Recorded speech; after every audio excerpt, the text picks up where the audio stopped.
सभी का स्वागत है। मंगलवार को गाजियाबाद के NH-24 में एक अलग नजारा देखने को मिला, जहां लोग अचानक सड़कों पर उतर आए। दरअसल मामला था एक ट्रक से गिरी मछलियों को लेकर। चलिए अब आपको बताते हैं कि आखिर पूरा मामला क्या था। गाजियाबाद के NH-24 पर गांव बमहेटा के सामने अचानक ही लोग सड़क पर उतर आए।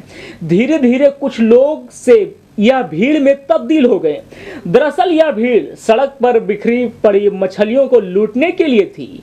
मछलियों से भरा एक ट्रक दिल्ली की तरफ जा रहा था। अचानक ही उसका पिछले वाला डाला खुल गया, जिसके बाद ट्रक में भरी मछलियां की कैरेट नीचे गिर गई और सड़क पर मछलियां ही मछलियां नजर आने लगी। मछलियों को देखते ही सड़क पर चलने वाले लोगों की बल्ले बल्ले हो गई। लोग सड़क पर बिखर पड़ी मछलियों को उठाते हुए दिखाई दिए। सड़क पर मछलियां इस कदर फैली कि कुछ देर के लिए सड़क पर जाम लग गया। बहरहाल मछलियों के कुछ शौकीनों की चांदी चांदी हो गई। आरक्षण की मांग को लेकर एक बार फिर जाट आंदोलन करने की राह पर है। यहाँ इससे पूरा देश चिंतित है, पर बावजूद इसके विमान कंपनियां इसका फायदा उठाने में कोई कसर नहीं छोड़ रही हैं। फरवरी के महीने की तरह अभी जाट का आंदोलन उग्र तो नहीं हुआ, लेकिन इसका असर दिखना शुरू जरूर हो गया है। एयरलाइंस कंपनियों ने जाट आंदोलन का फायदा उठाना शुरू कर दिया है।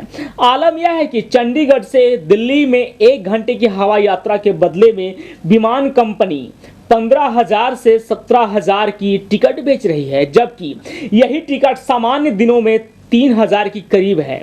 फरवरी में हुए आंदोलन के दौरान जाटों ने सड़क यात्रा और रेलवे को बुरी तरह से प्रभावित किया था, जिसके चलते लोगों में दहशत थी कि कहीं दोबारा आंदोलन ने उग्र रूप लिया तो फिर परेशान होना पड़ेगा। मौजूदा समय में चंडीगढ़ से दिल्ली के लिए 10 फ्लाइट्स हैं। पहली फ्लाइट सुबह 7:40 पर दिल्ली के लिए उड़ान भरती है, जबकि आखिरी फ्लाइट शाम 7:30 बजे दिल्ली के लिए उड़ान भरती है। निजी विमान कंपनी के मैनेजर के नाम नहीं बताने के शर्त पर बताया कि कंपनियां इसमें किसी तरह का कोई फायदा नहीं उठा रही। यह सिर्फ बाजार के सिद्धांत का असर है। डिमांड ज्यादा है तो कीमत ज्यादा है। इसमें जाट आंदोलन ही नहीं, गर्मियों की छुट्टियों का असर और गर्मी की वजह हो सकती है। कपिल शर्मा के कॉमेडी शो में नर्सों को कथित तौर पर अपमानजनक तरीके से पेश किए जाने को लेकर नर्सों ने मंगलवार को जंतर मंतर पर धरना प्रदर्शन किया। नर्सों ने कपिल शर्मा से माफी मांगने को कहा। All India government nurses federation के अगुवाई में जंतर मंतर पर प्रदर्शन के दौरान नर्सों ने कहा कि कपिल के गैर जिम्मेदाराना रवैये के खिलाफ यह धरना प्रदर्शन है। फेडरेशन का कहना है कि कपिल न केवल माफी मांगे बल्कि संबंधित सभी एपिसोड को इंटरनेट से हटाए और आने वाले समय में नर्सों का इस तरह से मजाक बनाना बंद करे।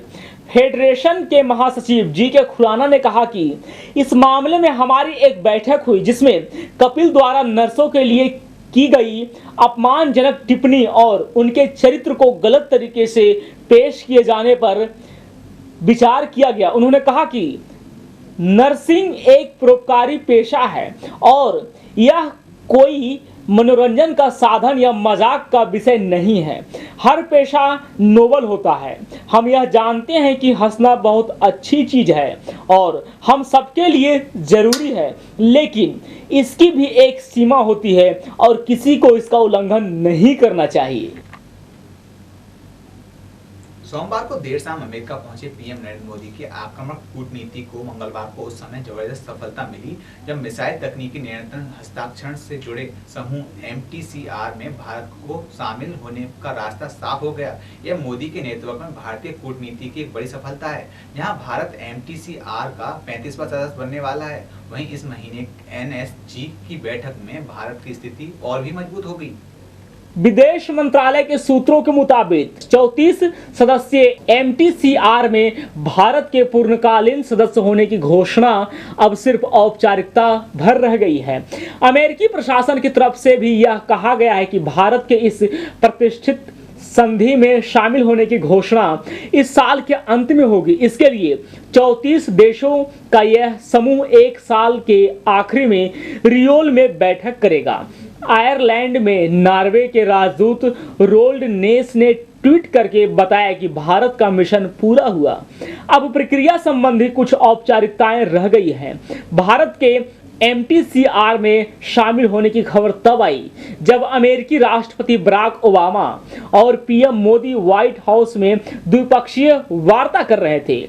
परमाणु व मिसाइल तकनीकी के हस्तांतरण व नियंत्रण से जुड़े 4 अहम समूहों में भारत शामिल होने की कोशिश पिछले 1 दशक से कर रहा है, लेकिन यह पहला मौका है जब उसे किसी एक समूह में शामिल होने में सफलता मिली है। मथुरा के जवाहर बाग कांड का आरोपी रामवृक्ष यादव जिंदा है। यह दावा रामवृक्ष के वकील शशिकांत गौतम ने किया है। वहीं गौतम का दावा है कि जवाहर बाग में फायरिंग के दौरान 600 लोगों की मौत हुई है। लेकिन सवाल यह खड़ा होता है कि रामवृक्ष के वकील के दावों में कितनी सच्चाई है।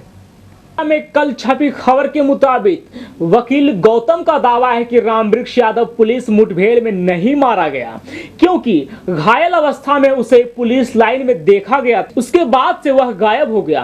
वकील शशिकांत गौतम ने यह भी कहा कि पुलिस ने उन्हें जानबूझकर रामवृक्ष का शव दिखाने से इनकार कर दिया था, जबकि रामवृक्ष यादव की बेटी ने वकील तरोनी कुमार गौतम को फोन करके रामवृक्ष यादव के शव की शिनाख्त के लिए भेजा था। बता दें कि यूपी के पुलिस महानिदेशक जावेद अहमद ने ट्वीट कर मीडिया को जानकारी दी थी कि मथुरा कांड का मास्टरमाइंड रामवृक्ष यादव की मौत हो चुकी है। वहीं मुख्यमंत्री कार्यालय ने भी रामवृक्ष के मारे जाने का बयान जारी किया है।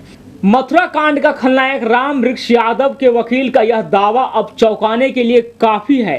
हालांकि इस दावे में कितनी सच्चाई है यह कहना बहुत ही मुश्किल है, लेकिन इतना जरूर तय है कि 2 पुलिस अधिकारियों की शहादत और 19 लोगों की मौत के बाद भी इस रहस्यमय कांड की कई परतें खुलना अभी बाकी है। आपको बता दें कि पुलिस ने रामवृक्ष यादव के शव का अंतिम संस्कार करने से पहले उसका DNA टेस्ट कराने तक की भी जहमत नहीं उठाई। इससे साफ पता चलता है कि पुलिस कहीं ना कहीं कुछ छिपा रही है।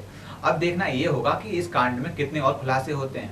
हमारी इस खास पेशकश में अभी के लिए बस इतना ही। समय के साथ चलते रहने के लिए देखते रहिए समाचार टाइम 24। धन्यवाद।